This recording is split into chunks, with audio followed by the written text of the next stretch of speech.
मनुवादाचे उच्चाटन आणि मानवतेला उच्चासन देणारा सोहळा म्हणजेच शिवराज्याभिषेक सोहळा। आजपासून सलग 6 दिवस जाणून घेऊया का हवे आहे आपल्याला हिंदवी स्वराज्य आणि का नको विषमतावादी व मनुवादी राष्ट्र।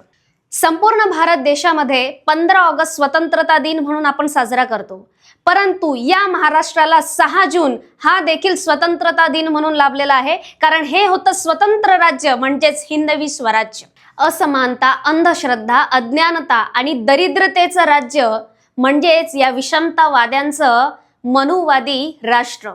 धर्माचं नाव जरी सोंग करून लावलेलं असलं तरी सुद्धा वागणूक मात्र यांची अधर्मियांसारखी आहे, परंतु त्याच जागेवरती समता, संपन्नता व त्याचबरोबर विज्ञानाचं राज्य म्हणजेच हिंदवी स्वराज्य।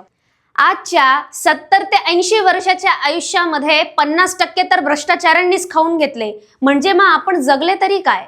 म्हणून जन्माला आला हेला आणि पाणी भरत मेला अशी अवस्था जर आपली व्हायला नको हवी, तर लवकरात लवकर आपल्याला शिवराज्य हेच लोकराज्य म्हणून आणणं गरजेचं आहे। म्हणून शिवराज्याभिषेक सोहळ्यानिमित्ताने हिंदवी स्वराज्य आणूया आणि अन्यायाविरुद्ध लढूया। जय शिवराय, जय शंभूराजे।